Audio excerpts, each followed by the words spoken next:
അഭിവന്ദ്യനായ പൗലോസച്ചൻ,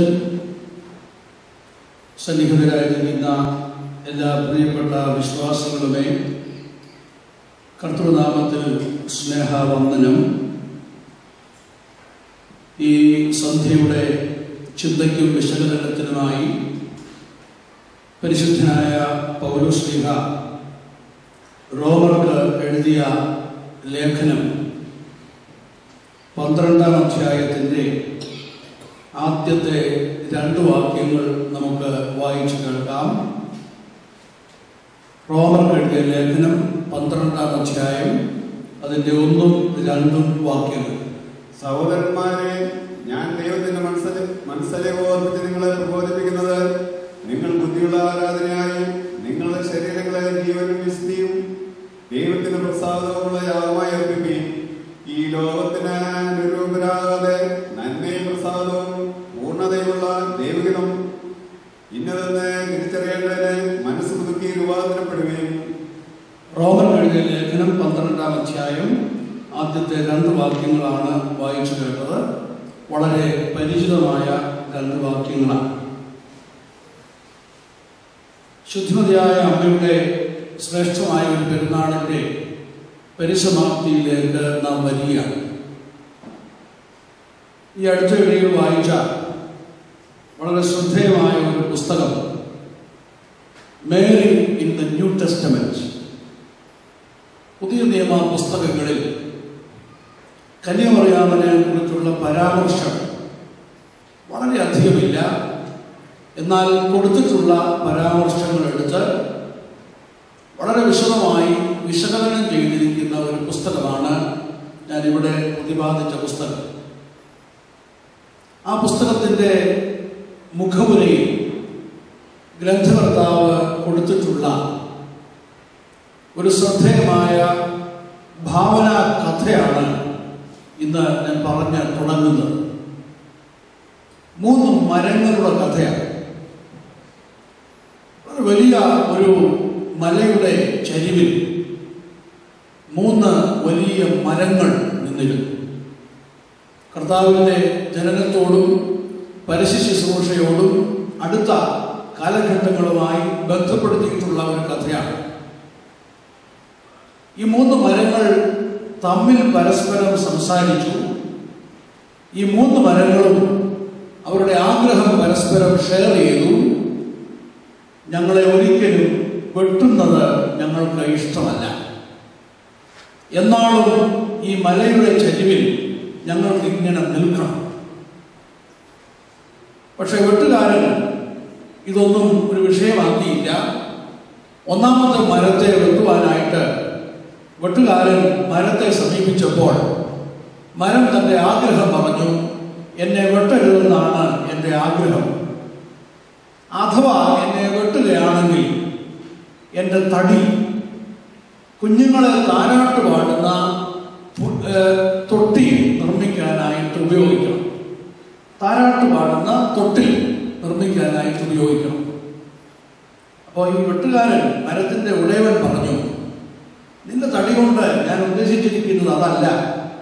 നിന്റെ തടി കൊണ്ട് പുൽക്കൂട് നിർമ്മിക്കാനാണ് ഞാൻ ഉദ്ദേശിക്കുന്നത്. മരത്തിന് വലിയ സങ്കടമായി. കന്നുകാലികളെ കിട്ടുന്ന, പലപ്പോഴും വൃത്തിഹീനമായ അവസ്ഥയിൽ കിടക്കുന്ന പുൽക്കൂടാണോ എൻ്റെ തടി കൊണ്ട് നീ നിർമ്മിക്കുവാനായിട്ട് പോകുന്നത്? അപ്പോൾ മരത്തിൻ്റെ ഉടയവൻ മരത്തോട് പറയുന്നു, നീ ഉദ്ദേശിക്കുന്നത് പോലെയല്ല. നിന്റെ തടി കൊണ്ട് നിർമ്മിക്കുന്ന പുൽക്കൂടിലാണ് ലോകത്തിൻ്റെ രക്ഷയ്ക്കായി പിറക്കുന്ന യേശുവിനെ കീറ്റുശീല പൊതിഞ്ഞ് കിടത്തേണ്ടത്. അപ്പോൾ മരത്തിന് വലിയ സന്തോഷമായി. എൻ്റെ തടി രക്ഷകനായ കർത്താവിനെ കിടത്താനുള്ള പുൽക്കൂടിന് ഉപയോഗിക്കുമല്ലോ. 2ാമത്തെ മരം വെട്ടുവാനായിട്ട് വെട്ടുകാരൻ ചെന്നത് ഏതാണ്ട് 10-30 കൊല്ലം കഴിഞ്ഞിട്ടാണ്. കൂച്ചൻ മരമായിട്ട് അത് വളർന്നു കഴിഞ്ഞു. മരത്തിൻ്റെ ഉടയവനോട് പറഞ്ഞു, എന്നെ വെട്ടരുതെന്നാണ് എൻ്റെ താല്പര്യം. ഇനി അഥവാ വെട്ടുകയാണെങ്കിൽ എൻ്റെ തടി ഒരു കൂറ്റൻ കപ്പൽ ഉണ്ടാക്കാൻ ഉപയോഗിക്കണം. അപ്പോൾ മരത്തിൻ്റെ ഉടയവൻ പറഞ്ഞു, സാധ്യമല്ല, എനിക്ക് നിന്നെ കൊണ്ടുള്ള ആഗ്രഹം അതല്ല, നിന്റെ തടി മത്സ്യബന്ധനത്തിനുള്ള പടകുകളാക്കാൻ ഞാൻ ഉപയോഗിക്കുകയാണ്. മരത്തിന് വലിയ ദുഃഖമായി. പച്ച മത്സ്യങ്ങളെ പിടിച്ച് ഉളുമ്പുനാറ്റം ഉണ്ടാക്കുന്ന ഈ പടകാണോ, അശ്രാന്തമായ പരിശ്രമത്തിന് ഇടതടവില്ലാതെ ഉപയോഗിക്കുന്ന പടക് നിർമ്മിക്കാനാണോ എൻ്റെ തടി ഉപയോഗിക്കുവാനായിട്ട് പോകുന്നത്? അപ്പോൾ മരത്തിൻ്റെ ഉടയവൻ പറഞ്ഞു, നീ നിന്റെ ഖേദമൊക്കെ മാറും, നിന്റെ തടി കൊണ്ട് ഉണ്ടാക്കുന്ന പടകിലിരുന്നാണ് മശീഹ തമ്പുരാന് പുരുഷാരത്തോട് പ്രസംഗിക്കേണ്ടത്. അപ്പോൾ മരത്തിന് വലിയ സന്തോഷമായി. എൻ്റെ തടി പുരുഷാരത്തോട് പ്രസംഗിക്കുവാൻ കർത്താവിന് ഒരു വേദിയായിട്ട് ഉപയുക്തമാകുമല്ലോ എന്ന സന്തോഷം. ഒരു 3 കൊല്ലം കഴിഞ്ഞ് 3ാമത്തെ മരം വെട്ടുവാനായിട്ട് ചെന്നു. അപ്പോൾ മരം പറഞ്ഞു, എന്നെ വെട്ടരുതെന്നാണ് എൻ്റെ ആഗ്രഹം. ഈ ഉന്നതമായ മലയുടെ ഉന്നതമായ സ്ഥലത്ത് അത്യുന്നതയിൽ ഞാൻ അങ്ങനെ നിന്നുകൊള്ളട്ടെ. പക്ഷെ വെട്ടുകാരൻ പറഞ്ഞു, സാധ്യമല്ല, നിന്നെ വെട്ടിയെങ്കിലേ ഒക്കൂ. അപ്പോൾ മരം പറഞ്ഞു, എന്നെ വെട്ടുന്നതിന് അങ്ങക്ക് നിർബന്ധമാണെങ്കിൽ വിരോധമില്ല, പക്ഷെ എൻ്റെ തടി എന്തിനാണ് അങ്ങ് ഉപയോഗിക്കുവാനായിട്ട് പോകുന്നത്? അപ്പോൾ മരത്തിൻ്റെ ഉടയവൻ പറഞ്ഞു, നിന്റെ തടി കൊണ്ട് ഞാൻ കൂറ്റൻ കുരിശ് ഉണ്ടാക്കാൻ പോകുകയാണ്. മരത്തിന് സങ്കടമായി. അപ്പോൾ മരത്തിൻ്റെ ഉടയവൻ പറഞ്ഞു, നിന്റെ തടി കൊണ്ട് നിർമ്മിക്കുന്ന കുരിശിലാണ് ലോകത്തിന് രക്ഷയ്ക്ക് വേണ്ടി നസറായൻ കുരിശിക്കപ്പെടുവാനായിട്ട് പോകുന്നത്. മരത്തിന് വലിയ സന്തോഷമായി. ഈ മുഖവുരയിൽ ഈ മരങ്ങളുടെ കഥ പറഞ്ഞിട്ട് ഈ ഗ്രന്ഥകാരൻ അദ്ദേഹത്തിൻ്റെ പ്രിഫേസ് സമർപ്പിച്ചിരിക്കുകയാണ്. കന്യാമറിയാമിനെ കുറിച്ചാണ് ആ പുസ്തകത്തിൽ മുഴുവൻ പറയുന്നത്. എന്നിട്ട് ആ പ്രിഫേസ് സമർപ്പ് ചെയ്യുന്നത് ജീവിതത്തിൽ നമുക്കുള്ള ലക്ഷ്യത്തെയും ഉദ്ദേശത്തെയും കവച്ചു വയ്ക്കുന്ന ഉന്നതമായ ഒരു ഉദ്ദേശവുമായി ദൈവം നമ്മെ സമീപിക്കുമ്പോൾ നാം അതിന് യേശു പറയുന്നു എങ്കിൽ അനന്തമായ സന്തോഷത്തിന് നമുക്ക് വകവയ്ക്കത്തക്കവണ്ണം ദൈവം നമ്മുടെ ജീവിതങ്ങളെ രൂപാന്തരപ്പെടുത്തും. അതിന് വളരെ വ്യക്തമായ ഒരു ഉദാഹരണമാണ് കന്യാമറിയാം എന്ന് പറഞ്ഞുകൊണ്ട് ആ പ്രിഫേസ് സമർപ്പ് ചെയ്യുകയാണ്. ഞാനിത് പറഞ്ഞ് ഇന്ന് ഇവിടെ ആരംഭിക്കുന്നതിന് കാരണം, ശുദ്ധിമതിയായ അമ്മയുടെ പെരുന്നാൾ ഈ ദിവസങ്ങൾ അത്രയും നമ്മൾ അനുഗ്രഹമായിട്ട് നടത്തി. എല്ലാ ദിവസങ്ങളിലും ദൈവകൃപയാൽ ദൈവവചനത്തിൽ നിന്ന് സംസാരിക്കുന്നതിനും അത് കേൾക്കുന്നതിനും സന്ദർഭമുണ്ടായി. ഇന്ന് നമ്മുടെ കൺവെൻഷന്റെ കടശി ലോകമാണ്. ഇന്ന് വാസ്തവത്തിൽ നമ്മൾ കേട്ട വചനങ്ങളെല്ലാം എന്തിലേക്ക് നമ്മെ നയിക്കണം എന്നുള്ള ഒരു സമർപ്പണത്തിൻ്റെയും അതിനുപരി നമ്മുടെ ജീവിതത്തിൽ ദൈവം നമ്മെക്കുറിച്ച് ആഗ്രഹിക്കുന്ന ഒരു രൂപാന്തരത്തിൻ്റെയും അനുഭവത്തിലേക്ക് വരത്തക്കവണ്ണമുള്ള ഒരു ചിന്തയാണ് നിങ്ങൾക്ക് നൽകുന്നത്. നമ്മുടെ വിശുദ്ധ കുർബാനക്രമത്തിൽ നേരത്തെ പ്രസിദ്ധീകരിക്കുന്ന കുർബാനക്രമങ്ങളിൽ തോമാസ് ശ്ലീഹായുടെ പെരുന്നാളിന് പാടുവാനായിട്ട് പ്രത്യേകം കൊടുത്തിരുന്ന ഒരു പാട്ടുണ്ട്. പുതിയ എഡീഷനിൽ അത് കാണുന്നില്ല. ആ പാട്ട് തോമാസ് ശ്ലീഹായുടെ അമ്മയെ സ്മരിച്ചുകൊണ്ടാണ്. ആ പാട്ടിന്റെ തുടക്കം ഇങ്ങനെയാണ്: മാർത്തോമ നിന്നെ പ്രസവിച്ചോൾ ധന്യ. എന്നിട്ട് ആ പാട്ടിങ്ങനെ വരുന്നു: ഏതനിൽ നട്ട മനോഹരമാം തരുവല്ലോ നീ. അതിന്റെ അവസാനത്തെ വരി ഇങ്ങനെയാണ്: രോഗങ്ങൾ കുതകും ഫലമേകുന്നോരി മരുവിൽ വേരുകളി ധരയിൽ താലസ്വർഗത്തിൽ.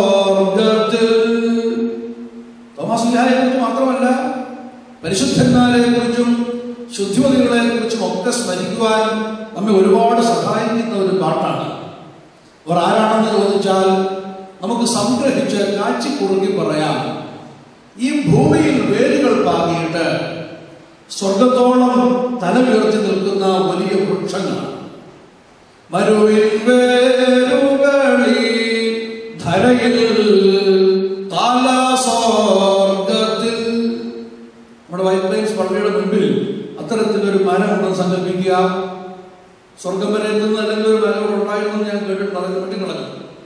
അപ്പം ഭൂമിയിൽ വേരുകൾ പാകി സ്വർഗത്തോളം എത്തി നിൽക്കുന്ന ഒരു വലിയ മരമുണ്ടെങ്കിൽ ആ മരത്തെ കയറാൻ നമ്മൾ പരിശീലിച്ചാൽ നമ്മൾ കയറി എവിടെ ചെല്ലും?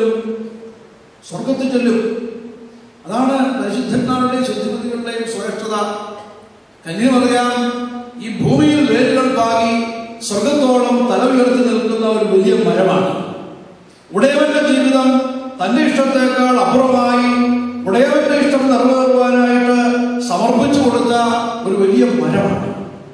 ആ മരത്തിൽ നിന്ന് കയറാൻ നമ്മൾ പരിശീലിക്കുകയാണ്. മരത്തിൽ കയറാത്തവരും മരത്തിൽ കയറും. എപ്പോഴാണെന്നറിയാമോ? മരത്തേക്കൊക്കെ പഠിക്കുന്ന ഒരു പണി പറഞ്ഞാൽ പട്ടിയുള്ള വീട്ടിൽ ചെല്ലണം.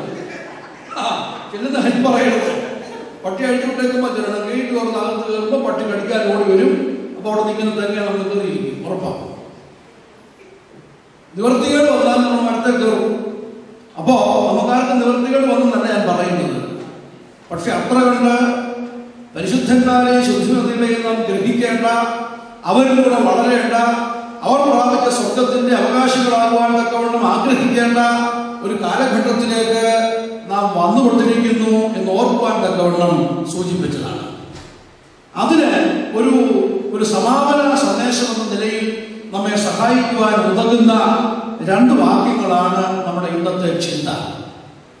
പരിശുദ്ധനായ പൗലോസ് റോമർക്ക് എഴുതുകയാണ്, offer yourselves as a living sacrifice, holy and acceptable to God. റോമാസഭയിൽ ഉയർന്നു വന്ന ചില വേദോപദേശങ്ങളിൽ പ്രധാനപ്പെട്ട ഒന്ന്, ദൈവം മറ്റു മനുഷ്യരെ പോലെ മനസ്താപപ്പെടുന്നവനോ വ്യസനിക്കുന്നവനോ സന്തോഷിക്കുന്നവനോ അതുപോലെയുള്ള മറ്റ് വികാരങ്ങൾക്ക് അടിമപ്പെടുന്നവനോ അല്ലെന്നുള്ള ഒരു ചിന്തയാണ്. പക്ഷെ പൗലോസ് റോമർ എഴുതിയപ്പോൾ അവരോട് പറഞ്ഞു, ദൈവത്തിനുള്ള വികാരങ്ങളിൽ ഏറ്റവും പ്രധാനപ്പെട്ട ഒന്ന് അവന്റെ മനസ്സലിവാണ്. റോമാലേഖനം 12-ാം അധ്യായം മലയാള വേദപുസ്തകത്തിൽ ആരംഭിക്കുന്നത് ദൈവത്തിന്റെ മനസ്സലിവ് ഓർപ്പിച്ച് എന്നാണെങ്കിൽ, വേദപുസ്തകത്തിന്റെ മൂലകൃതി പരിശോധിക്കുവാൻ ആർക്കെങ്കിലും അവസരം കിട്ടുകയാണെങ്കിൽ അത് ശ്രദ്ധിച്ചാൽ മനസ്സിലാവും.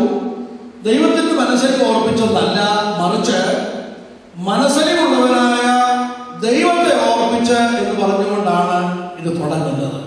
തമ്മിൽ വ്യത്യാസമുണ്ട്. 2 കാര്യങ്ങൾ ഇവിടെ പറയുന്നു. അതിൽ ആദ്യത്തെ വാക്യത്തിൽ സമർപ്പണത്തെ കുറിച്ചും 2ാമത്തെ വാക്യത്തിൽ മനസ്സ് പുതുക്കിയുള്ള രൂപാന്തരത്തെ കുറിച്ചുമാണ് പറയുന്നത്.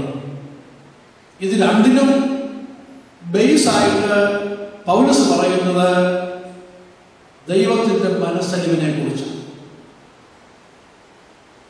വേദപുസ്തകം നിങ്ങൾ പഠിക്കാൻ ആഗ്രഹിക്കുന്നുവെങ്കിൽ വിശുദ്ധ മത്തായിയുടെ സുവിശേഷം 15-ാം അധ്യായം, വിശുദ്ധ ലൂക്കോസിന്റെ സുവിശേഷം 10-ാം അധ്യായം, വിശുദ്ധ ലൂക്കോസിന്റെ സുവിശേഷം 15-ാം അധ്യായം, മത്തായി 18, ലൂക്കോസ് 10, ലൂക്കോസ് 15, ഈ 3 അധ്യായങ്ങളിൽ മാത്രം കാണുന്ന ഒരു വാക്കാണ് മനസ്സലിവ് എന്ന വാക്ക്.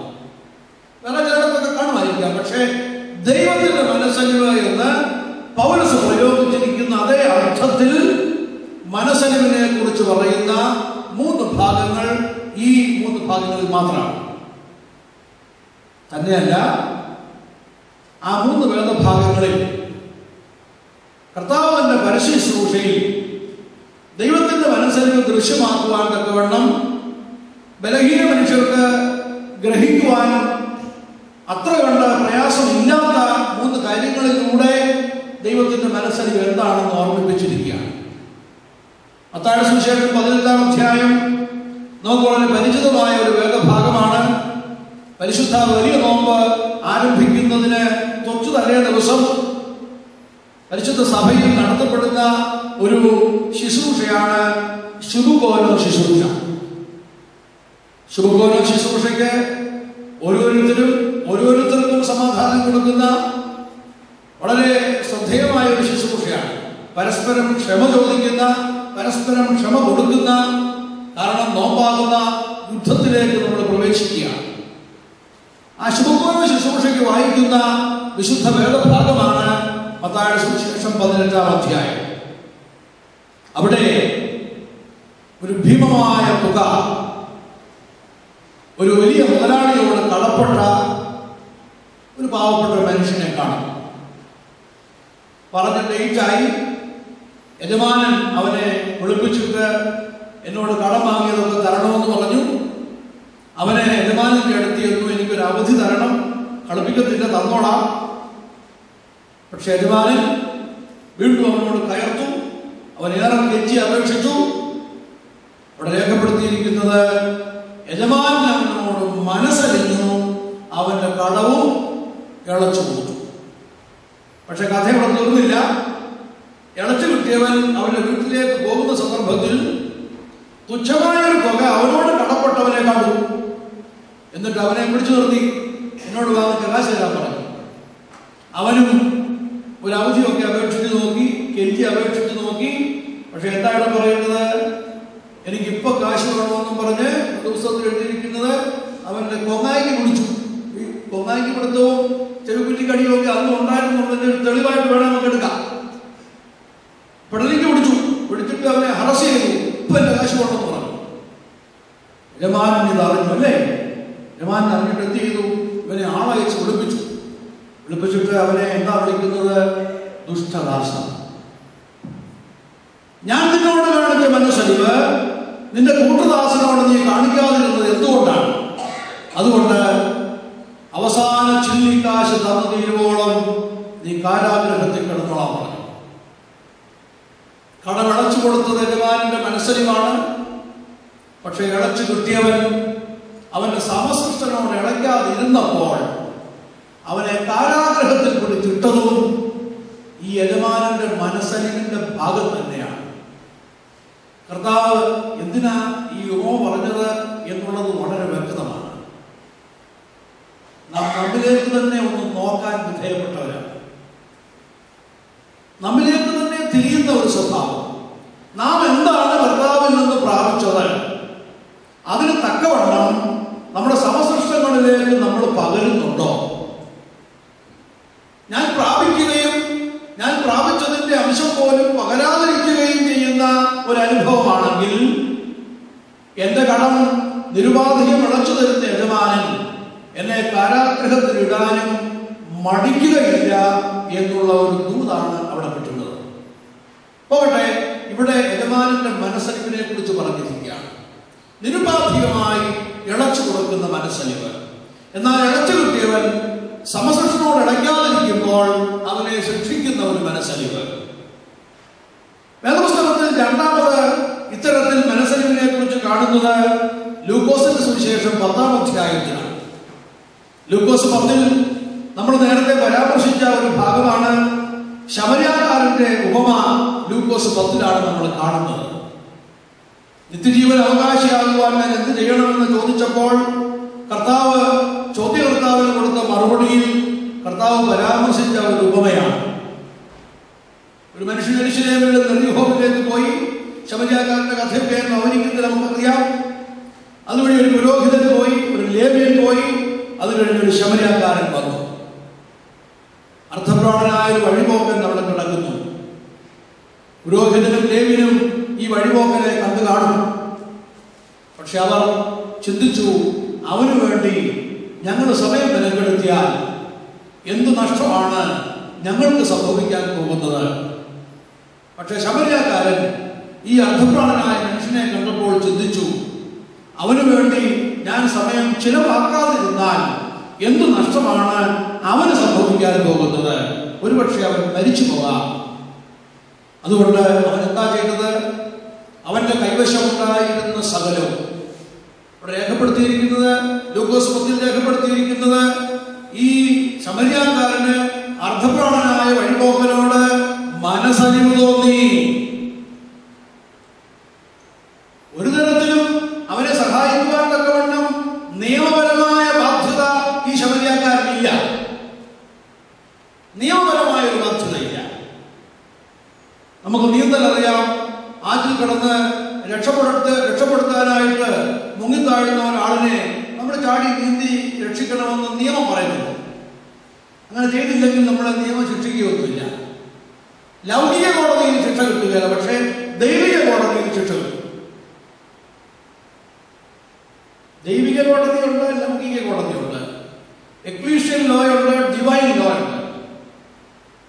ഇതിൽ ദൈവിക കോടതി മുന്നേ നിൽക്കുന്നു, ഡിവൈൻ ലോ മുന്നേ നിൽക്കുന്നു, എക്ലീഷ്യൻ ലോയ്ക്കും അപ്പുറം നിൽക്കുന്നു. അപ്പൊ ഇവിടെ ഈ ശമരിയക്കാരൻ അർദ്ധപ്രാണനായ വഴിപോക്കനോട് മനസ്സലിവ് കാട്ടിയില്ലെങ്കിൽ നിയമപരമായിട്ട് അവന് ശിക്ഷയൊന്നുമില്ല. പക്ഷേ ദൈവമുണ്ടാകെ അവൻ ശിക്ഷയിച്ചു വാങ്ങും. അതുകൊണ്ട് അവന്റെ കൈവശമുള്ള വെള്ളം, മരുന്ന്, പണം, മൃഗം എല്ലാം കൊണ്ടങ്ങ് ചെല്ലുകയാണ്. എനിക്കെന്തെല്ലാം ഉണ്ടോ അതെല്ലാം നിനക്ക് കൂടി അവകാശപ്പെട്ടതാണ് എന്ന ഒരു തത്വത്തിൽ അവന്റെ മുറിവുകൾ വെച്ച് കെട്ടി അവനെ താങ്ങിയെടുത്ത് അവന്റെ മൃഗത്തിൽ ഇരുത്തി സത്രത്തിൽ കൊണ്ടുപോയി ഏൽപ്പിച്ചു. അവന് വേണ്ട പരിചരണത്തിനൊക്കെ ഏർപ്പാടാക്കി. വാത്സല്യമുള്ളവരെ, അപരനിലേക്ക് നോക്കുന്ന ഒരു മനുഷ്യനല്ലേ ഇവിടെ കാണുന്നത്? അവനവനിലേക്ക് നോക്കുന്ന ഒരു മനുഷ്യനെ കാണുന്നു, അപരനിലേക്ക് നോക്കുന്ന ഒരു മനുഷ്യനെ കാണുന്നു. ലൂക്കോസ് 10 അവിടെയും ദൈവത്തിന്റെ മനസ്സലിവിനെ കുറിച്ചാണ് പറയുന്നത്. എന്നാൽ ലൂക്കോസ് 15 അപ്പനിലേക്ക് നോക്കുന്ന ഒരു മകനെയാണ് കാണുന്നത്. അവൻ മടങ്ങി വന്നപ്പോൾ അപ്പന്റെ കയ്യിൽ നിന്ന് അവൻ അവകാശപ്പെട്ടതൊക്കെ വാങ്ങി നാനാവിധമാക്കി തിരികെ വന്നപ്പോൾ ലൂക്കോസ് 15 രേഖപ്പെടുത്തിയിരിക്കുന്നത് അപ്പന് അവനോട് മനസ്സലിവ് തോന്നിയെന്നാണ്. അവന്റെ കൈക്ക് പുതിയ മോതിരം, കാലിന് പുതിയ ചെരുപ്പ്, വലിയ മൃഗത്തെ അറുത്ത് വലിയ വിരുന്ന്. മൂത്ത മകൻ വന്നപ്പോൾ ഈ എന്റെ മകൻ മരിച്ചവനായിരുന്നു, അവൻ ജീവിച്ചിരിക്കാൻ സന്തോഷിക്കേണ്ടത് ആവശ്യമാണ് എന്ന് പറഞ്ഞുകൊണ്ട് ഒരു ഉത്സവത്തിന്റെ പ്രതീതി അപ്പൻ ആ വീട്ടിൽ ജനിപ്പിക്കുകയാണ്. അപ്പൊ ഈ 3 സ്ഥലത്ത് മാത്രമാണ് ദൈവത്തിന്റെ മനസ്സലിവ് എന്ന വാക്കിന് തത്തുല്യമായ മനസ്സലിവ് കാണുന്നത്. യജമാനൻ കടപ്പെട്ട ദാസനോട് കാണിക്കുന്ന മനസ്സലിവ്, ശമരിയക്കാരൻ അർദ്ധപ്രാണനായ വഴിപോക്കനോട് കാണിക്കുന്ന മനസ്സലിവ്, അപ്പൻ മകനോട് കാണിക്കുന്ന മനസ്സലിവ്. ഈ 3 മനസ്സലിവുകളെ പറ്റി കർത്താവ് പഠിപ്പിച്ചത് ദൈവം മനുഷ്യനോട് കാണിക്കുന്ന മനസ്സലിവിന്റെ വിധങ്ങളെ കുറിച്ച് പരാമർശിക്കാനാണ്. പൗലോസ് റോമർ എഴുതുമ്പോൾ അവരോട് പറയുകയാണ്, മനസ്സലിവുള്ളവനായ ഒരു ദൈവത്തെ ഞാൻ വരച്ചു കാണിക്കുന്നു. ആ ദൈവത്തെ വരച്ചു കാണിച്ചുകൊണ്ട് 2 കാര്യം ഞാൻ നിങ്ങളോട് ആവശ്യപ്പെടുകയാണ്. ആ ദൈവത്തിന് പ്രത്യുപകാരമായി നിങ്ങൾ ചെയ്യേണ്ട 2 കാര്യങ്ങൾ. ഒന്ന്, സമർപ്പണം. സമർപ്പണം നമുക്ക് എത്രയോ പ്രിയപ്പെട്ട ഒരു വാക്കാണല്ലേ? പ്രസംഗകരെ ആദ്യം ഒടുവിലും പറയും, എല്ലാവരും സമർപ്പിക്കും. എത്രയോ പ്രാവശ്യം കേട്ടിട്ടുള്ള ഒരു വാക്കാണ്. മലയാളത്തിന്റെ ശ്രദ്ധേയനായ എഴുത്തുകാരൻ, വാഗ്മിതയുടെ കൊടുമുടി കയറിയ വലിയ പ്രസംഗകൻ, ദിവംഗതനായ സുകുമാർ അഴീക്കോട് ക്രൈസ്തവരെ കുറിച്ച് പറഞ്ഞ വിവാദപരമായ ഒരു പ്രസ്താവനയുണ്ട്. ക്രിസ്ത്യാനിക്ക് ഏറ്റവും ഇഷ്ടമുള്ള ഒരു വാക്കാണ് സമർപ്പണം. കാരണം അതിന്റെ അറ്റത്ത് പണമാണ്. സമർപ്പണത്തിന്റെ അറ്റത്ത് പണമുള്ളതുകൊണ്ട് ക്രൈസ്തവന് ഏറ്റവും ഇഷ്ടമുള്ള ഒരു വാക്കാണ് സമർപ്പണം. ഈ അടുത്തിടയിലെ കുട്ടികളുടെ സൺഡേ സ്കൂളിന്റെ ഒരു സ്കിറ്റ് കണ്ടു. മദ്ബഹായിൽ നിന്ന് യജമാനങ്ങൾ വന്നവരോ എന്നുള്ളതിന് പകരം ഒരാൾ പാടിക്കൊടുക്കുന്നു, വരുമാനം വരുമെന്ന്. ഇടവകകൾ ഉണർവ് വരുന്നത് വരുമാനം വരുമ്പോഴാണ്. നമുക്കെല്ലാം അങ്ങനെ തന്നെയാണ്. വരുമാനം വരുമ്പോഴാണ് നമുക്ക് ഉണർവ് വരുന്നത്. അപ്പൊ സുകുമാരട്ടിയോടിനെ നമ്മൾ ഒരുപാട് വിമർശിച്ചിട്ട് കാര്യമില്ല.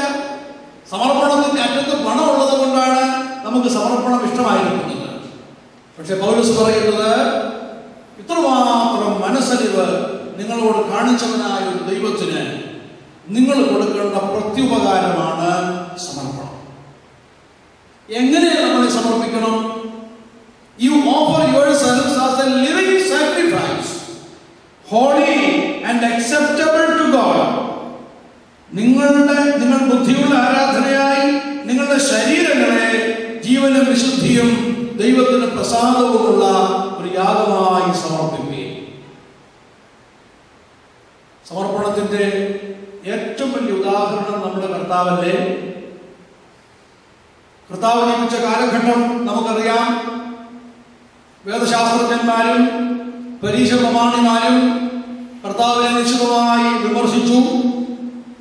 തച്ചന്റെ മകനാണെന്ന് പറഞ്ഞു, അവന് ബയൽസബൂബ് ഉണ്ടെന്ന് പറഞ്ഞു. വളരെയേറെ വിരുദ്ധതകളുടെ ഒരു ലോകത്തിലാണ് കർത്താവ് ജീവിച്ചത്. പക്ഷെ കുരിശിൽ യാഗമായ കർത്താവ് എന്തൊരു സന്ദേശമാണ് നമുക്ക് തരുന്നത്? പഴയ നിയമ യാഗത്തിന് 4 ഘടകങ്ങളുണ്ട്, നമുക്കറിയാം. പഴയ നിയമത്തിലെ യാഗത്തിന്റെ കൺസെപ്റ്റ് എന്നാ? യാഗം അർപ്പിക്കുന്നത് പാപിയായ മനുഷ്യന് വേണ്ടിയാണ്. മനുഷ്യൻ പാപം ചെയ്യുമ്പോൾ ആ പാപത്തിന്റെ പ്രവൃത്തിക്കായി അവനവന്റെ കോശത്തിനനുസരിച്ച് ആടോ മാടോ ചെങ്ങാലിയോ അർപ്പിക്കപ്പെടണം. യേശുദമ്പുരാൻ കുരിശിലെ യാഗമായപ്പോൾ മഹാപാപിയായ മനുഷ്യന്റെ സ്ഥാനത്താണ് യേശു നിന്നത്. ആർക്കു വേണ്ടി യാഗം അർപ്പിക്കണോ ആ പാപിയായ മനുഷ്യന്റെ സ്ഥാനത്ത് യേശു നിന്നു. യേശുവിന് പാപമില്ല. പാപം അശേഷമില്ലാത്ത താൻ പാപിയുടെ സ്ഥാനത്ത് യാഗം അർപ്പിക്കപ്പെടുവാനായിട്ട് നിന്നു. യാഗം അർപ്പിക്കാൻ ഒരു പുരോഹിതൻ വേണം. ആ പുരോഹിതന്റെ സ്ഥാനത്തും യേശു നിന്നു. യാഗം അർപ്പിക്കപ്പെടേണ്ടത് ഊനമില്ലാത്ത കുഞ്ഞാടിനെയാണ്. ആ ഊനമില്ലാത്ത കുഞ്ഞാടിന്റെ സ്ഥാനത്തും യേശു നിന്നു. നമ്മുടെ കുർബാനദർശായി പറയുന്നുണ്ടല്ലോ, തന്റെ ബലിക്ക് താൻ തന്നെ പുരോഹിതനായി തീർന്ന നിർമ്മല ബലി കർത്താവിന് കൊടുത്തേക്കുന്ന മറുപേര്. തന്റെ ബലിക്ക് താൻ തന്നെ പുരോഹിതനായി തീർന്ന നിർമ്മല ബലി. അപ്പൊ ആർക്കു വേണ്ടി യാഗം അർപ്പിക്കുന്നു? ആ പാപിയായ മനുഷ്യന്റെ സ്ഥാനത്ത്. ആര് യാഗം അർപ്പിക്കുന്നു? ആ പുരോഹിതന്റെ സ്ഥാനത്ത്. എന്തിനെ യാഗം അർപ്പിക്കുന്നു? ആ ഊനമില്ലാത്ത കുഞ്ഞാടിന്റെ സ്ഥാനത്ത്. ഇനി ആര് ഈ യാഗം സ്വീകരിക്കുന്നു? ആ പിതാവ് ദൈവത്തിന്റെ സ്ഥാനത്ത്. പിതൃപുത്ര പരിശുദ്ധാത്മാവായ ത്രിയേക ദൈവം സമസാരാംശവും സമനിത്യതയും സമസമത്വവുമുള്ള സത്യദൈവമാണെന്ന വിശ്വാസമാണ് തൃത്വവിശ്വാസം എന്ന് സൺഡേ സ്കൂളിൽ പഠിച്ചിട്ടുണ്ട്. അപ്പോ യേശുക്രിസ്തു യാഗമായപ്പോൾ താൻ പിതാവാം ദൈവത്തിന്റെ സ്ഥാനത്ത് നിന്നു. അങ്ങനെ വിരുദ്ധതകൾ വളരെ നിറഞ്ഞു നിന്ന ഒരു ലോകത്തിൽ കുരിശിനെ തന്റെ യാഗത്തിലൂടെ പഴയ നിയമ യാഗത്തിലെ 4 ഘടകങ്ങളെയും കർത്താവ് കുരിശിൽ സാക്ഷീകരിച്ചവരാണ്. കുരിശുമരണത്തോടെ ബലികളെല്ലാം അസ്തമിച്ചു, എല്ലാം തീർന്നു എന്ന് പറയുന്നത് മൗഢ്യമാണ്. കർത്താവ് കുരിശിൽ യാഗമാകുന്നതിന്റെ തലേന്ന് താൻ സസ്യബലി ആരംഭിച്ചു. കർത്താവ് തന്നെ പറഞ്ഞു, I came not to abolish but to fulfill.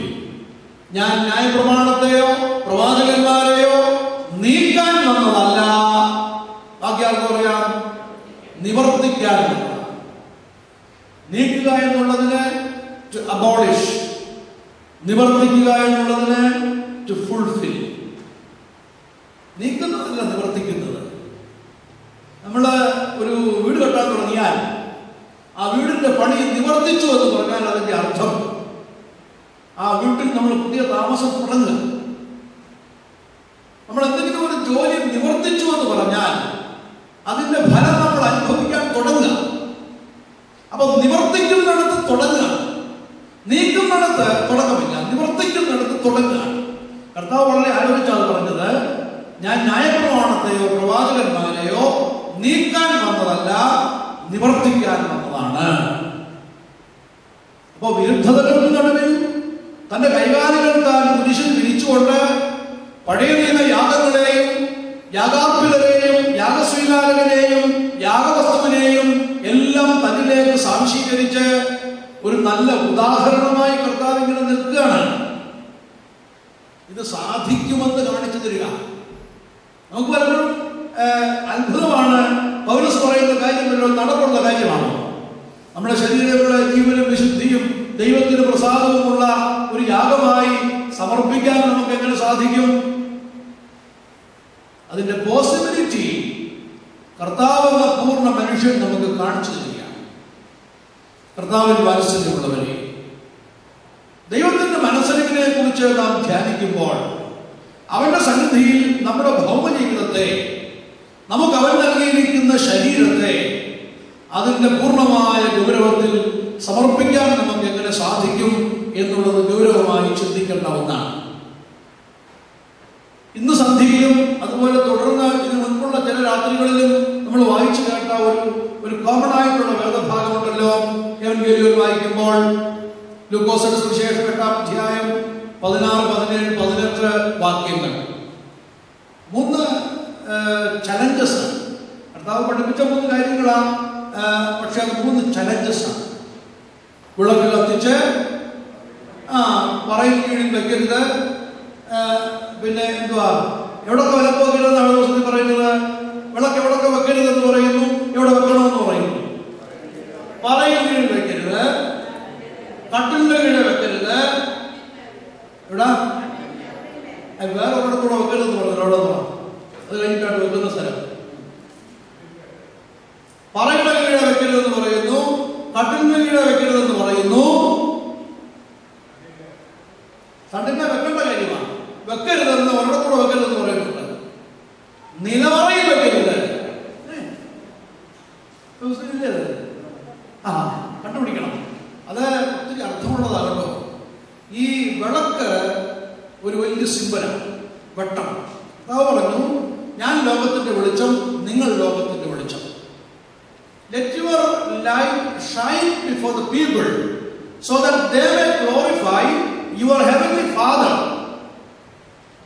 അത് ഈ പരീശന്മാരുടെ സമൂഹത്തിൽ കർത്താവ് പറഞ്ഞതിന്റെ കാരണം, പരീശന്റെ പ്രതിഷ്ഠയും കർത്താവിന്റെ ആത്മീയ പ്രതിഷ്ഠയും രണ്ടാണ്. കർത്താവ് പരീശന്മാരോട് പറഞ്ഞു, I like prayer, I like fasting, I like alms. But what you are doing? What is the nature of your practice? കർത്താവ് പരീശന്മാരോട്, വേദജ്ഞാനികളോട് ചോദിച്ച ഒരു ചോദ്യമാണ്, Why you are holding a trumpet before you when you give alms? ദാനധർമ്മം ചെയ്യുമ്പോൾ എന്തിനാ ചെണ്ട ഒട്ടിക്കുന്നത്? Why you are making your face gloomy while you fast? എന്തിനാ ഉപവസിക്കുമ്പോൾ ഇങ്ങനെ ഒറ്റ വാടി മുഖം കാണിക്കുന്നത്? Why you are multiplying your words when you pray in the street corners? തെരുവോണുകളിൽ പ്രാർത്ഥിക്കുമ്പോൾ എന്തിനാണ് വാക്കുകൾക്ക് മേൽ ഇങ്ങനെ പെരുക്കുന്നത്? I like your fasting, I like your prayer, I like your alms, but I doesn't like the nature in which you are doing. കർത്താവ് ഇതിനെല്ലാം ഒടുവിൽ ഇങ്ങനെ പറഞ്ഞു, You have received your reward. പ്രതിഫലം നിങ്ങൾക്ക് കിട്ടിപ്പോയി. കാര്യം എന്താ? നിങ്ങൾ പ്രതിഷ്ഠിച്ച പ്രതിഫലം, ദാനധർമ്മം ചെയ്യുമ്പോൾ ചെണ്ട ഒട്ടിച്ചാൽ 10 പേർ അറിയും, ഇവൻ ദാനധർമ്മിയാണെന്ന് പറയും. അതാ നിങ്ങൾ പ്രതീക്ഷിച്ച പ്രതിഫലം, അത് കിട്ടിപ്പോയി. വേറൊരു പ്രതിഫലത്തിന് വേണ്ടി നോക്കിയിരിക്കണ്ട. ഉപവാസിക്കുമ്പോൾ വാടിമുഖം കാണിച്ചാൽ ഇവൻ ഉപവാസക്കാരനാണെന്ന് ജനം പറയും. അതാ നിങ്ങൾ പ്രതീക്ഷിച്ച പ്രതിഫലം, വേറൊരു പ്രതിഫലത്തിന് നോക്കിയിരിക്കണ്ട. പ്രാർത്ഥിക്കുമ്പോൾ വാക്കുകൾ പെരുക്കിയാൽ ഇവന് ഭാഷാജ്ഞാനം ഉണ്ടെന്നും ഇവൻ മിടുക്കനാണെന്നും നല്ല കട്ടിയായിട്ട് പ്രാർത്ഥിക്കുന്നു നോക്കുക മനുഷ്യൻ പറയും. അതിനപ്പുറത്തിന് പ്രതിഫലത്തിന് നിങ്ങൾ നോക്കിയിരിക്കണ്ട. പക്ഷെ കർത്താവ് ഇതിന് ഓരോന്നിനും മറുപടി പറഞ്ഞില്ലേ? Let your right hand doesn't know what your left hand is doing. നിന്റെ വലം കൈ ചെയ്യുന്നത് എന്താണെന്ന് ഇടം കൈ അറിയാതിരിക്കട്ടെ. You anoint your face. Be glad when you fast. Don't be gloomy while you fast. You enter into your room, shut your doors and pray in private, so that the Heavenly Father who sees you in secret shall reward you openly. രഹസ്യത്തിൽ നിന്നെ കാണുന്ന പിതാവ് നിനക്ക് പരസ്യമായി പ്രതിഫലം തരത്തക്കവണ്ണം you be open. എന്നിട്ടാ കർത്താവ് പറഞ്ഞത്, Oh, you are preachers and not doers. നിങ്ങൾ preachers ആണ്, doers അല്ല. You are imposers and not bearers.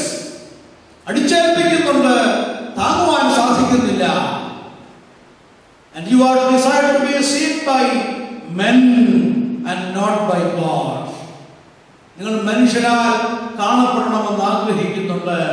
ദൈവം നിങ്ങളെ കാണണമെന്ന് ആഗ്രഹിക്കുന്നില്ല. Unless and until your righteousness exceeds that of the scribes and Pharisees, you will not enter the kingdom of God. നിങ്ങളുടെ നീതി പരീക്ഷന്മാരുടെയും ശാസ്ത്രിമാരുടെയും നീതിയെ കവിയാത്ത പക്ഷം ദൈവരാജ്യത്തിൽ പ്രവേശിക്കാൻ ഒക്കുകയില്ല. ലൂക്കോസിന്റെ സുവിശേഷം 8-ാം അധ്യായം 16-ാം വാക്യത്തിൽ പറയുന്നു, let your lamp be upon the lampstand, so that others might see it and they glorify not you but your heavenly Father. അത് തൊട്ടടുത്ത വാക്യത്തിൽ പറയുന്നു, there is the impossibility of privacy or secrecy in spiritual life. വെളിപ്പെടാതെ ഗൂഢമായിരിക്കുന്നതൊന്നുമില്ല, പരസ്യത്ത് വരാതെ മറവായിരിക്കുന്നതും ഒന്നുമില്ല. ജോയ് എന്നും Harry എന്നും പേരുള്ള രണ്ട് മനഃശാസ്ത്രജ്ഞന്മാർ ചേർന്നിട്ട് ഒരു സൈക്കോളജിക്കൽ പ്രിൻസിപ്പിൾ ഉണ്ടാക്കി. അതിന്റെ പേര് ജോ ഹാരി വിൻഡോ എന്നാണ്. പക്ഷെ നിങ്ങൾ ചിലരൊക്കെ അത് വായിച്ചിട്ടുണ്ടാവാം, അറിഞ്ഞിട്ടുള്ളതാണ്. പണ്ടത്തെ നമ്മുടെ ഈ ഗവൺമെന്റ് വെള്ളക്കുളത്തിന്റെ ജനല് ആളുടെ ശ്രദ്ധയിലുണ്ടോ? ഇങ്ങനെ 4 കോളമുള്ള ജനല്. അപ്പോൾ എല്ലാം മാറിപ്പോയി. ഈ പണ്ടത്തെ സ്കൂളിന്റെ ജനല് ടിപ്പിക്കൽ എക്സാമ്പിൾ 4 ക്വാഡ്രൻസ് ആണ്. അപ്പൊ ജോയും ഹാരിയും കൂടെ പറഞ്ഞു, മനുഷ്യന്റെ മനസ്സ് ഇതുപോലെ 4 കോളമാണ്. കള്ളി എന്നാ പറയുന്നത്, 4 കള്ളി. കള്ളി എന്ന് പറഞ്ഞാൽ ഒത്തിരി അർത്ഥമുണ്ട്. വേറെ തോമസ് ലീഗ സ്ഥാപിച്ച അത് ആരും പറയത്തില്ല. ശങ്കരപുരി പകലോവട്ടമൊക്കെ പറയും, കള്ളി ആരും പറയത്തില്ല. ഇല്ല, ശങ്കരപുരി പകലോവട്ടത്തെ വിഷ്ണുപൂരിയുടെ മോനെ പറയത്തുള്ളൂ. നമ്മളൊക്കെ കള്ളിയൊന്നും ആരും പറയത്തില്ല. ഇത് ജനലിന്റെ കള്ളി 4 കോളം. അപ്പോ ജോയും ഹാരിയും കൂടെ പറഞ്ഞു, മനുഷ്യന്റെ മനസ്സാണിത്. ഇതിലെ ഒരു കോളത്തില് എനിക്ക് എന്നെ കുറിച്ച് അറിയാവുന്നതും മറ്റുള്ളവർക്ക് അറിയാൻ പാടില്ലാത്തതുമായ കാര്യങ്ങളാണ്. രണ്ടാമത്തെ കോളത്തിൽ എനിക്ക് എന്നെ കുറിച്ച് അറിയാൻ പാടില്ലാത്തതും മറ്റുള്ളവർക്ക് അറിയാവുന്നതുമായ കാര്യങ്ങളാണ്. മൂന്നാമത്തെ കോളത്തിൽ എനിക്കും മറ്റുള്ളവർക്കും എന്നെ കുറിച്ച് അറിയാൻ പാടില്ലാത്ത ഒരു ഹിഡൻ ഏരിയ. നാലാമത്തെ കോളത്തിൽ എനിക്കും മറ്റുള്ളവർക്കും പൊതുവായിട്ട് അറിയാവുന്ന കാര്യങ്ങളെല്ലാം കൂടെ. അപ്പൊ ഇങ്ങനെ 4 ക്വാഡ്രൻസ് ആണ്. അപ്പൊ ജോയും ഹാരിയും കൂടെ പറഞ്ഞു, ഒരു ഐഡിയൽ പേഴ്സണാലിറ്റി സമൃദ്ധിയിലേക്കും അനുഗ്രഹത്തിലേക്കും വളരുന്ന ഒരു വ്യക്തിത്വം എന്ന് പറയുന്നത് ഇതിലൊരു കോളം വർദ്ധിപ്പിക്കണം. 4ാമത്തെ കോളം. 4 കോളമുള്ള ഒരു ജനലിന്റെ ഒരു കോളം എവിടം വരെ വർദ്ധിക്കാം? ഒരു കൊച്ചു കണക്ക്. 4 കോളമുള്ള ഒരു ജനലിന്റെ ഒരു കോളം എവിടം വരെ വർദ്ധിക്കാം? ബാക്കി 3 കോളം വിടുന്നു അല്ലേ? അപ്പൊ അത് 4 കോളവും കൂടെ ഒറ്റ കോളമാകണം. ആ ഒറ്റ കോളം എന്താണെന്ന് ആര് പറഞ്ഞെന്നറിയാമോ? നമുക്ക് പൊതുവായിട്ട് അറിയാവുന്ന കാര്യങ്ങൾ വർദ്ധിക്കണം. ചിന്തിച്ചു നോക്കിയേ. അങ്ങനെയാകുമ്പോ നമ്മൾ തമ്മിലുള്ള മറകളൊക്കെ അങ്ങോട്ട് മാറും, രഹസ്യങ്ങളൊക്കെ അങ്ങോട്ട് മാറും. ഗാന്ധി പറഞ്ഞ പോലെ let your life B an open book.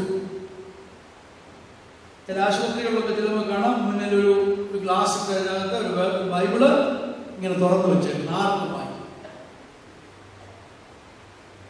Let your life B an open book. നിന്റെ ജീവിതം ഒരു തുറന്ന പുസ്തകമായിരിക്കട്ടെ. ഇന്ന് ആർക്കാരെയാണ് വായിക്കാൻ നോക്കുന്നത്? ആർക്കാരെയും വായിക്കാൻ നോക്കുന്നുണ്ടോ? ഭാര്യയ്ക്ക് ഭർത്താവിനെ വായിക്കാൻ നോക്കുന്നുണ്ടോ? ഭർത്താവിന് ഭാര്യയെ വായിക്കാൻ നോക്കുന്നുണ്ടോ? ഇവിടെ എന്നോടൊരു ഭാര്യ പറഞ്ഞു, ഞാൻ അയാൾ നേരെ പറ്റിച്ചില്ല, 2-2.5 കൊല്ലമായിട്ട് വിടാതിരിക്കുക.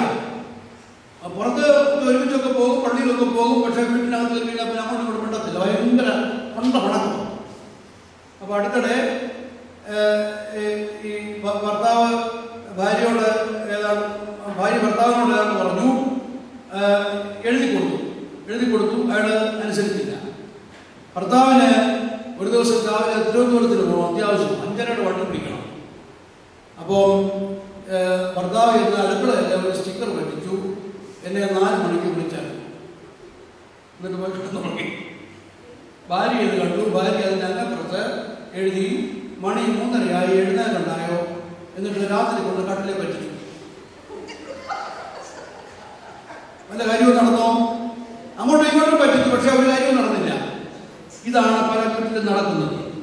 കമ്മ്യൂണിക്കേഷൻ ഇല്ല, പരസ്പര സ്നേഹമില്ല, മറകളാണ്, വാട്ടർ ടൈറ്റ് കമ്പാർട്ട്മെന്റ്സ്. പക്ഷെ ഇവിടെ impossibility of secrecy or privacy in spiritual life. ലൂക്കോസ് 8:18 പറയുന്നു, മൂന്നാമത്തെ കാര്യം, ഉള്ളവന് കിട്ടും, ഇല്ലാത്തവനോടോ ഉള്ളതും കൂടെ എടുക്കും. ഇത് നമ്മെ അമ്പരപ്പിക്കുന്ന ഒരു വാക്യമാണ്. ഉള്ളവൻ എന്തിനാണ് പിന്നെ കൊടുക്കുന്നത്? ഇല്ലാത്തവനോട് ഉള്ളതും കൂടെ എടുക്കുന്നത് ന്യായമാണോ?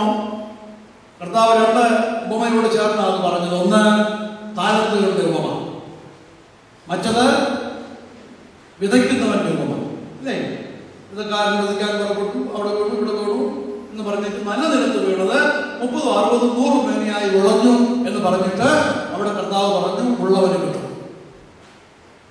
5 കൊടുത്തവൻ 10 ആക്കി, 2 കൊടുത്തവൻ 4 ആക്കി, 1 കൊടുത്തവൻ കുഴിച്ചിട്ടു. 5 കൊടുത്തത് 10 ആക്കിയവനെ നല്ലദാസ എന്ന് വിളിച്ചിട്ട് വിളിക്കുക മാത്രമാണോ ചെയ്തത്? എന്താണ് പറഞ്ഞത്? കൊള്ളാം, നല്ലവനും വിശ്വസ്തനുമായ ദാസ, നീ അല്പത്തിൽ വിശ്വസ്തനായിരുന്നു, ഞാൻ നിന്നെ അധികത്തിന് വിരാജകനാക്കും, നിന്റെ യജമാനന്റെ സന്തോഷത്തിലേക്ക് പ്രവേശിക്കാം. അവിടെ എന്തൊക്കെയുണ്ട്? ഒരു പ്രൈസ് ഉണ്ട്, ഒരു പ്രൊമോഷൻ ഉണ്ട്, ഒരു പ്രിവിലേജ്.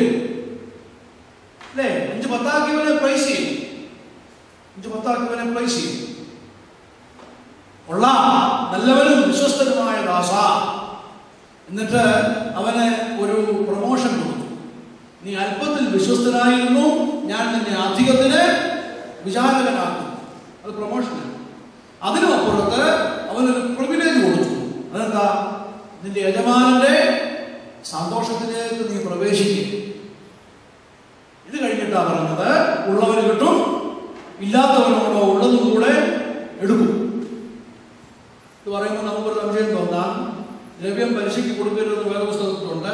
പിന്നെ എന്തിനായി 5, 10 ആക്കിയവനെ ഒന്നുകൊണ്ട് കുഴിച്ചിട്ടവനെ വഴക്ക് പറയുകയും 5, 10 ആക്കിയവനെ ശ്ലാഘിക്കുകയും ചെയ്തതെന്ന് പറയുന്നുണ്ട്.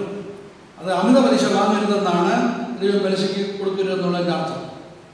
ബാങ്കിൽ പൈസ ഇടുന്നത് കുഴപ്പമാണെന്നല്ല അതിൻ്റെ അർത്ഥം. ഈ പട്ടംകൊടയ്ക്ക് ഉസ്താദ് സിനിമയിൽ സാധാരണ പാടും, തൻദ്രവ്യം ബഹുപലിശയ്ക്കാകാത്തോനും പലിശയ്ക്കാകാത്തോനും വന്നാൽ. അപ്പം തിരുവേണി ഇത് ബാങ്കിൽ എടുത്തതും പലിശകാലത്ത് പലരും പറഞ്ഞു തുടങ്ങിയപ്പോൾ ഒരു ബഹു കൂടെ എടുത്തു. ബഹുപലിശയ്ക്ക് ഇടരുതെന്ന് അതിന് അർത്ഥമുള്ളൂ. അതുകൊണ്ട് 5, 10 ആക്കുന്നതിന് ദോഷമൊന്നുമില്ല. ഇവിടെ അതാ അഭിമാനം ശ്ലാഘിച്ചത്. മത്സര്യമുള്ളവരെ, ഉള്ളവരെ കിട്ടും, ഇല്ലാത്തവരോടോ ഉള്ളതും കൂടെ എടുക്കും. ഈ 3 തത്വങ്ങൾ ക്രൈസ്തവ ജീവിതത്തിൽ നമ്മുടെ സമർപ്പണത്തിന് നമ്മെ സഹായിക്കുന്ന ബേസിക് ആയിട്ടുള്ള പ്രിൻസിപ്പിൾസ് ആണ്. വിളക്ക് തള്ളിന്മേൽ നമ്മുടെ വെളിച്ചം വെക്കണം. അതുപോലെ ആത്മീയ ജീവിതത്തിൽ രഹസ്യങ്ങൾ പരമാവധി കുറയ്ക്കണം, പരസ്പരം അടുക്കണം.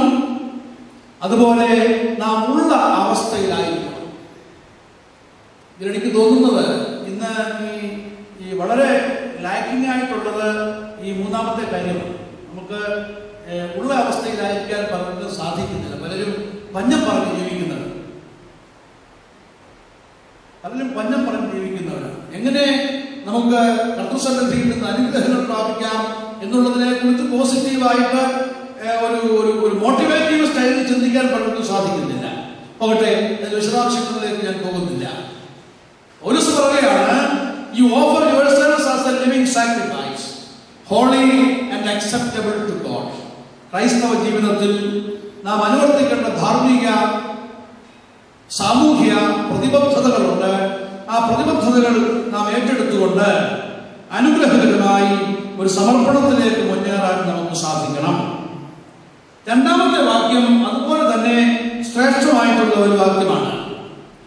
ഈ ലോകത്തിന് അനുരൂപപ്പെടാതെ നന്മയും പ്രസാദവും പൂർണ്ണതയുമുള്ള ദൈവഹിതം തിരിച്ചറിയേണ്ടതിന് മനസ്സ് പുതുക്കി രൂപാന്തരപ്പെടുകയും. ഒരു പാട്ടുണ്ടല്ലോ, പ്രസാദവുമുള്ള ലിംഹിതമെന്തെന്നോ ഞാൻ അറിയുവാൻ എൻ മനം പുതുക്കി മാറിടുന്നേ നിത്യം. എന്തുവാ? നിന്യമാണ് എനിക്ക് ലോകലാവണ്യം. ശരീരം പുതുക്കി രൂപാന്തരപ്പെടാനല്ല പറയുന്നത്, പിന്നെന്താ? മനസ്സ് പുതുക്കി രൂപാന്തരം.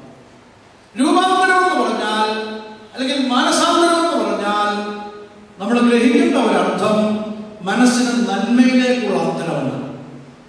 ഇന്ന് നാട്ടിലും ഇവിടെയും ഒക്കെ പലരും ശരീരം പുതുക്കി രൂപാന്തരപ്പെടുന്ന അനുഭവം കാണുന്നുണ്ട്.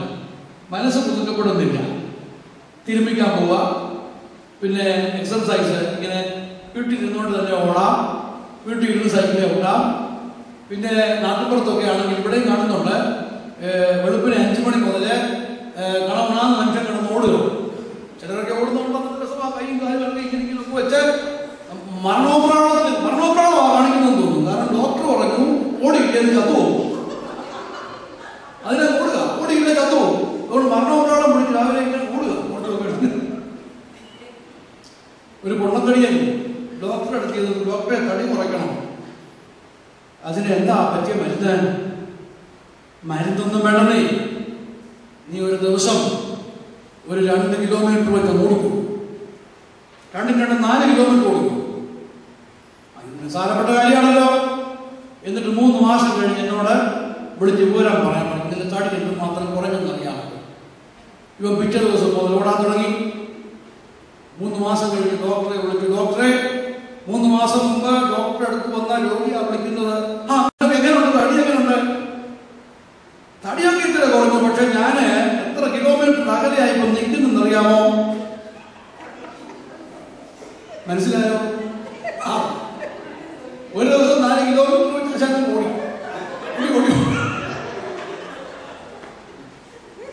അപ്പൊ അങ്ങനെ ഓടുന്നവരുണ്ട്.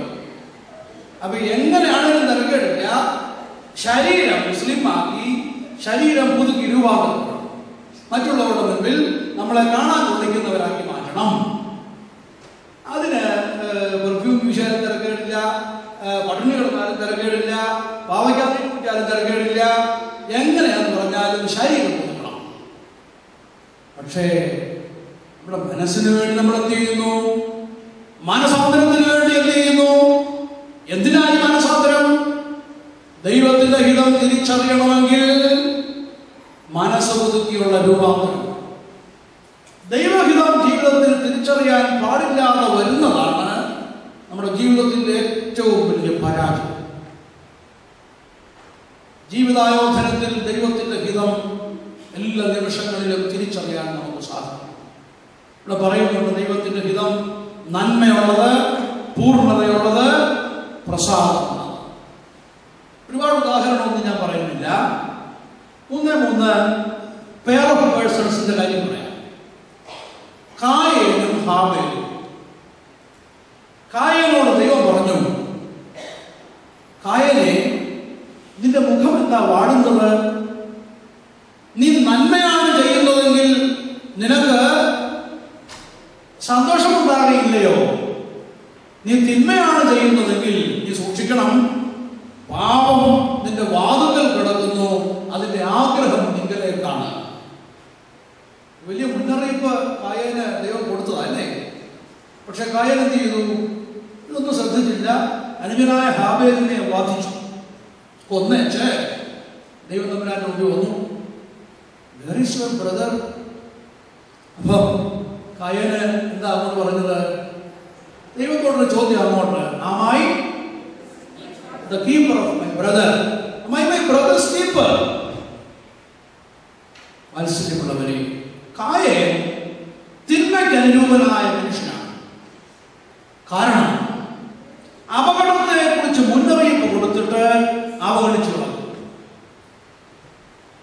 തെറ്റ് ചെയ്തിട്ട് ദൈവത്തിന്റെ മുൻപാകെ മുഖം മൂടി അണിഞ്ഞു വന്നു നിന്നു. ഇത് രണ്ടും വലിയ തിന്മയാണ്. തെറ്റ് ചെയ്യും മനുഷ്യൻ, തെറ്റ് ചെയ്യുന്നവൻ മനുഷ്യൻ, തെറ്റിനെ കുറിച്ച് അനുഗമിക്കുന്നവൻ മഹർഷി, തെറ്റിനെ കുറിച്ച് അഭിമാനം കൊള്ളുന്നവൻ പിശാചൻ എന്നാ പറയുന്നത്. തെറ്റ് ചെയ്യും മനുഷ്യൻ, സഹജമാണ്. പക്ഷേ തെറ്റിനെ കുറിച്ച് അനുദമിക്കണം. അപ്പൊ കായൻ തിന്മയ്ക്ക് അനുരൂപനായിരുന്നു, എന്നാൽ ഹാബേൽ നന്മയ്ക്ക് അനുരൂപനായിരുന്നു. ദൈവത്തിന്റെ ഹിതം തിരിച്ചറിയാൻ, നന്മയുള്ള ഹിതം തിരിച്ചറിയാൻ നമ്മൾ നന്മയ്ക്ക് അനുരൂപരാണ്. അതാണ് മനസാന്തരത്തിന്റെ പ്രധാനപ്പെട്ട ഒരു ഘടകം. ഹാബേൽ എന്താ ചെയ്യുന്നത്? തന്റെ കുഞ്ഞാടുകളുടെ മേധസ്സിൽ നിന്ന് ഏറ്റവും നല്ലതിനെ ദൈവം തമ്പുരാന് കാഴ്ചയായിട്ട് കൊണ്ടുവന്നു. ഇന്റൻഷനാണ്, മനസ്സാണ്. കായന്റെ ബലിയിൽ ദൈവം പ്രസാദിച്ചില്ല, ഹാബേലിന്റെ ബലിയിൽ ദൈവം പ്രസാദിച്ചു. നമ്മൾ ഇന്നും വിശുദ്ധ കുർബാനയ്ക്ക് പാടുമല്ലോ, ഹാബേലിന്റെ കുഞ്ഞാണ് അല്ലേ? ഹാബേലിൻ കുഞ്ഞാടും നോഹിനുടെ കാഴ്ചയാകും. അത് കർത്താവ് ദൈവം കൈക്കൊണ്ടു എന്ന നിർണയമാണ് നമ്മൾ പാടുന്നത്. അപ്പൊ തിന്മയ്ക്കനുരൂപനായ കായേനെയും നന്മയ്ക്കനുരൂപനായ ഹാബേലിനെയും നമ്മൾ കാണുന്നു. ദൈവഹിതം തിരിച്ചറിഞ്ഞത് ഹാബേലാണ്. ദൈവത്തിന്റെ ഹിതം പൂർണ്ണതയുള്ളതാണെന്ന് പറയുന്നു. ഞാൻ രണ്ടുപേരെ പറയാം. ഒന്ന് അബ്രഹാം, ഒന്ന് ലോത്ത്. സഹോദരപുത്രൻ അബ്രഹാമിന്റെ, ലോത്ത് അല്ലേ? പക്ഷേ പറഞ്ഞിട്ടുള്ള കാര്യം, അബ്രഹാം പൂർണ്ണത തിരിച്ചറിഞ്ഞ മനുഷ്യനാണ്. ലോത്ത് അപൂർണതയ്ക്ക്, അല്ലെങ്കിൽ അസന്തുലിതാവസ്ഥയ്ക്ക്, അല്ലെങ്കിൽ അപ്രിയത്തിന് പാത്രമായി തീർന്നാണ്. കാര്യമല്ല, നീരോട്ടമുള്ള പ്രദേശം തിരഞ്ഞെടുത്ത ലോത്തിനെ കുറിച്ച് ഉൽപ്പത്തി പുസ്തകത്തിൽ പറയുന്നത് അവൻ സോദോം വരെ നീക്കി നീക്കി കൂടാരമടിച്ചെന്നാണ്. അതേ അധ്യായത്തിൽ അബ്രഹാമിനെ കുറിച്ച് എന്താ പറയുന്നത്? 13 അവൻ മെമ്രയുടെ തോപ്പിൽ വന്ന് പാർട്ടി യഹോവയ്ക്ക് യാഗപീഠപ്പെടുന്നത് അവനെ ആരാധിച്ചു. ഒരുത്തൻ യഹോവയെ ആരാധിക്കാനായിട്ട് തിരിഞ്ഞു, ഒരുത്തൻ ദുഷ്ടതയുടെ പട്ടണമായ സോദോമിലേക്ക് നീക്കി നീക്കി കൂടാരമടിച്ചു. അപ്പോ അബ്രഹാം പൂർണ്ണതയ്ക്ക് അനുരൂപനായി. അബ്രഹാമിനോടാ പറഞ്ഞത്, ഭയപ്പെടേണ്ട, ഞാൻ നിന്റെ പരിചയം നിന്റെ അതിമഹത്തായ പ്രതിഫലവുമാണ്. ലോത്ത് തിരഞ്ഞെടുത്ത പ്രദേശത്ത് അഗ്നി വർഷിച്ചു. ലോത്തിന്റെ ഭാര്യ ഉപ്പുതൂണായി. ലോത്തിന്റെ ജീവൻ തന്നെ കക്ഷിച്ചു കിട്ടിയത് അബ്രഹാം പ്രാർത്ഥിച്ചതുകൊണ്ടാണ്. അപ്പൊ ദൈവത്തിന്റെ ഹിതം നന്മയുള്ളതാണ്, ദൈവത്തിന്റെ ഹിതം പൂർണ്ണതയുള്ളതാണ്. എന്നാൽ ദൈവപ്രസാദത്തെ കുറിച്ച് ചിന്തിക്കുമ്പോൾ നമ്മുടെ മനസ്സിൽ പെട്ടെന്ന് വരുന്നത് നോഹയുടെ ചിത്രമാണ്. നോഹയെ കുറിച്ച് വേദപുസ്തകത്തിൽ പറയുന്നു, തന്റെ തലമുറയിൽ ദൈവപ്രസാദമുള്ള മനുഷ്യനായിട്ട് ദൈവം നോഹയെ കണ്ടു. വറവ് കാലത്ത് പട്ടണം പണിയാൻ തുടങ്ങി. ആളുകളൊക്കെ വന്ന് നോഹയെ കളിയാക്കി. ഈ വറവ് കാലത്ത് എന്തിനാണ് നീ പെട്ടകം പണിയുന്നത്? നോഹയ്ക്കറിയാം വെള്ളം പൊക്കുമെന്നും ഈ ജീവജാലങ്ങൾ ഇതിനകത്ത് കേൾക്കണമെന്നും ഒക്കെ ദൈവത്തിന്റെ കൽപ്പനയാണ്. നോഹ ദൈവത്തിന്റെ കൽപ്പന പ്രകാരം പണിയിൽ വ്യാപൃതനായിരുന്നു. ദൈവപ്രസാദമുള്ള നോഹ ദൈവകൽപ്പന പ്രകാരം ആ പെട്ടകത്തിനകത്ത് കയറ്റിയ സകലതും ഒരു പുതിയ തലമുറയ്ക്ക് നാന്ദിയായി ഭവിച്ചപ്പോൾ പെട്ടകം പണിഞ്ഞ നോഹയെ കളിയാക്കിയ ഒരു ജനത മുഴുവൻ ദൈവപ്രസാദമില്ലാതെ നാശത്തിലേക്ക് വഴുതി പോവുകയാണ്. മനസ്സിലുള്ളവരെ, നമുക്കാവശ്യം നന്മയാണ്, നമുക്കാവശ്യം പൂർണ്ണതയാണ്, നമുക്കാവശ്യം ദൈവത്തിന്റെ പ്രസാദമാണ്. ഇത് മൂന്നും പ്രദാനം ചെയ്യുന്ന ദൈവത്തിന്റെ ഹിതത്തെ തിരിച്ചറിയാൻ നമുക്ക് സാധിക്കണം. അത് തിരിച്ചറിയണമെങ്കിൽ നമ്മുടെ മനസ്സ് നന്മയിലേക്ക് അനുനിമിഷം അനുദിനം അന്തരപ്പെട്ടുകൊണ്ടിരിക്കണം. അതിനാ പൗലോസ് പറയുന്നത്, ഈ ലോകത്തിന് അനുരൂപമായി പോകാതെ നന്മയും പൂർണ്ണതയും പ്രസാദവുമുള്ള ദൈവത്തിന്റെ ഹിതം തിരിച്ചറിയുവാൻ മനസ്സ് പുതുക്കി രൂപാന്തരപ്പെടുകയും. ഞാൻ ചുരുക്കുകയാണ്. റോമർ 12:1-2 ഒരു സീരീസ് ഓഫ് പ്രഭാഷണത്തിന്റെ പുറമോടിയായിട്ട് ഫുൾ സ്റ്റോപ്പ് ആയിട്ട് ഇടാൻ പറ്റിയ 2 വാക്യങ്ങളാണ്. സമർപ്പണവും രൂപാന്തരവും. മുഖാന്തരമായി നമ്മെ പൗലോസ് കാണിച്ചു തരുന്നത് മനസ്സിലുള്ളവനായ ദൈവം. നമ്മുടെ കടങ്ങളൊക്കെയും നിരുപാധിക വിളച്ച,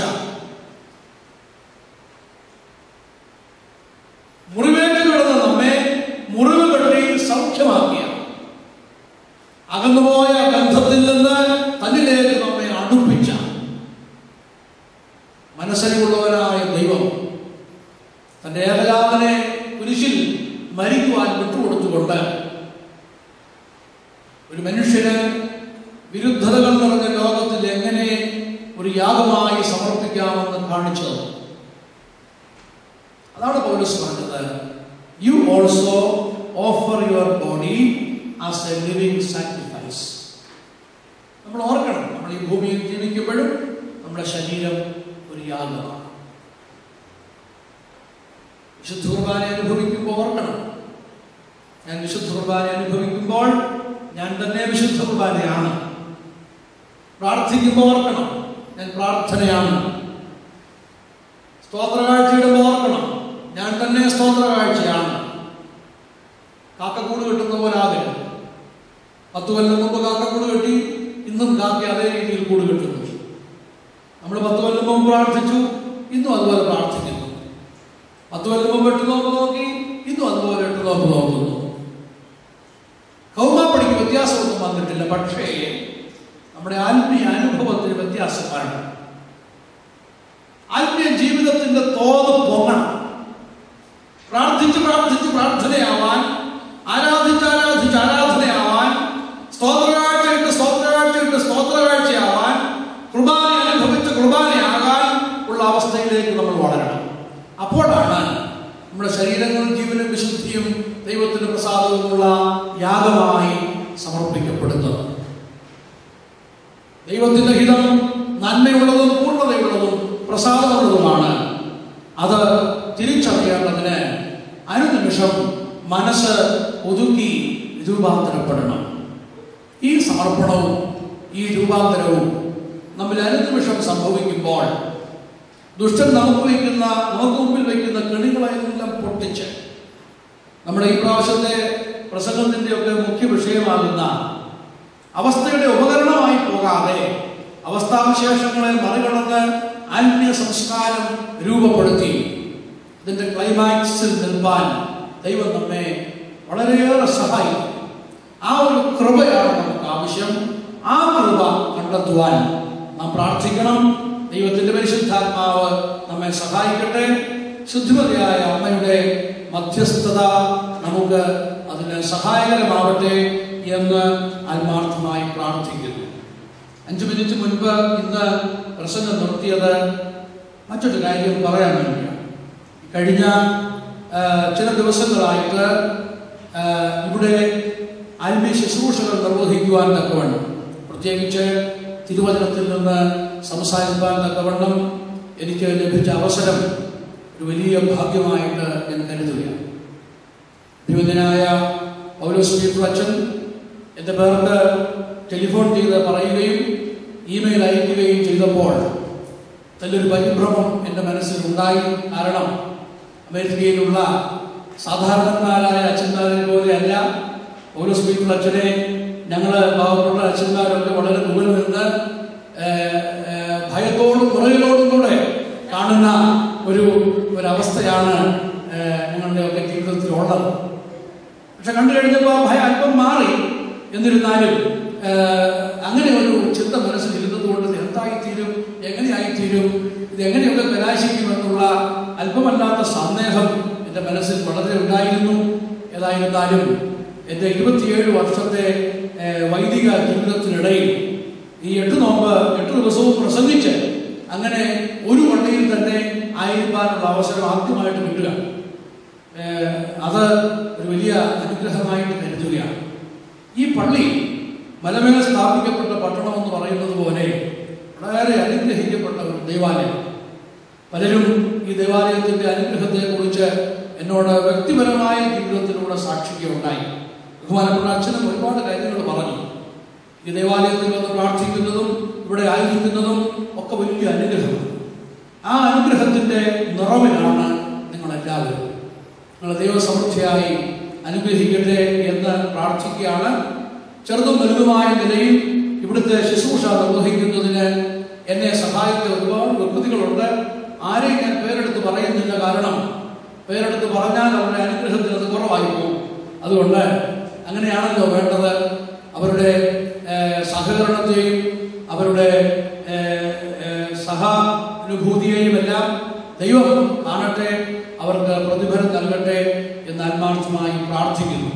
പിന്നെ വളരെ ശ്രദ്ധിച്ച ഒന്ന്, നമ്മുടെ മക്ബഹായുടെ അകത്തെ ഈ ചിത്രപ്പണികളും അതുപോലെ മക്ബഹായുടെ അങ്ങേ അറ്റത്ത് ആ ഭിത്തിയിൽ വെച്ചിരിക്കുന്ന കൊച്ചു ബോർഡും ശുദ്ധിമതിയായ അമ്മയോടുള്ള ഒരു മധ്യസ്ഥ പ്രാർത്ഥനയാണ് ആ ബോർഡ്. തവസന്നിധിയിൽ കണ്ണുനീരോടെ അർപ്പിക്കുന്ന മക്കളെ കൈവടിയരുതേ.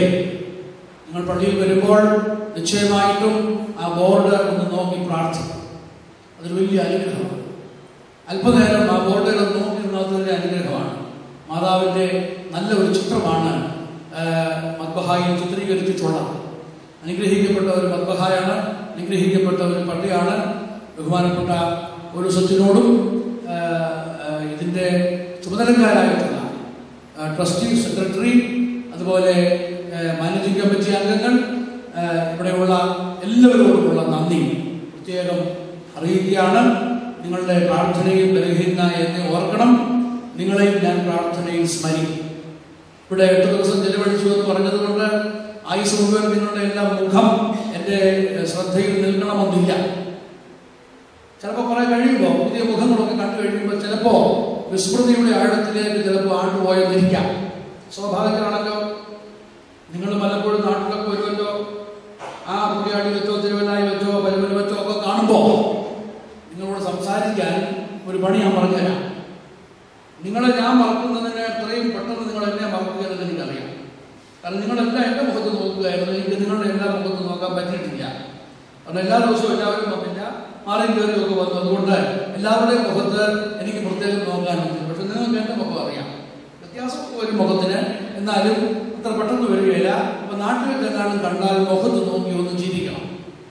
അത് ചെയ്യേണ്ട പണിയാണ് പറയുന്നത്. അപ്പൊ ഞാൻ ചോദിക്കും, എന്താ എന്നെ നോക്കി ഇങ്ങനെ ചിരിക്കുന്നത്? ആചരിക്കുന്നു. അപ്പൊ നിങ്ങൾ പറയണം, അച്ഛനെ ഇങ്ങനെ വൈറ്റ് പ്ലെയിൻസ് പള്ളിയിൽ വന്ന് പ്രസംഗിച്ചത് ഞാൻ അവിടെ ഉണ്ടായിരുന്നു. അപ്പൊ പിന്നെ നമ്മൾ സംസാരിക്കാൻ തുടങ്ങും. അപ്പൊ അങ്ങനെ ഒരു ലിങ്ക് ഇടേണ്ടത് ആവശ്യമാണ്. അങ്ങനെയാണല്ലോ നമ്മൾ പരസ്പരം കണ്ടുമുട്ടുന്നതും അറിയുന്നതും പ്രാർത്ഥിക്കുന്നതും ഒക്കെ അങ്ങനെയാണല്ലോ. അതുകൊണ്ട് ആ ഒരു പ്രാർത്ഥനയുടെ ആത്മാവിൽ ആയിരിക്കാൻ തക്കവണ്ണം ശ്രദ്ധിക്കണം. എന്തെങ്കിലുമൊക്കെ ഇനിയും വരാൻ സാധിക്കുമെന്നാണ് എനിക്ക് കരുതുന്നത്. 10 വർഷത്തിൽ കൂടെ എനിക്ക് വിസ പുതുക്കി തന്നു. മൾട്ടിപ്പിൾ എൻട്രി ആണ്. സാധാരണ ഞാൻ പറയും, വീട്ടിൽ വഴക്കുണ്ടാകുമ്പോഴോ കാര്യത്തിൽ വരുമ്പോഴോ ആണ് അമേരിക്കയ്ക്ക് വണ്ടി കയറുന്നത്.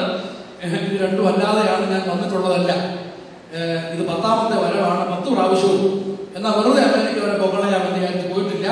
10 പ്രാവശ്യവും ക്ഷണമനുസരിച്ച് കയ്യിലെ കാശ് കളയാതെയാണ് വന്നിട്ടുള്ളത്. അതുകൊണ്ട് ഇനിയും അങ്ങനെ സന്ദർഭം കിട്ടുകയാണെങ്കിൽ വരുന്ന സന്ദർഭത്തിൽ വൈറ്റ് പ്ലെയിൻസ് പള്ളി സന്ദർശിക്കാൻ അവസരം കിട്ടുമെങ്കിൽ അത് ഭാഗ്യമായിട്ട് കരുതുന്നു. ദൈവം നിങ്ങളെല്ലാം സമൃദ്ധിയായി അനുഗ്രഹിക്കുമാറാകട്ടെ.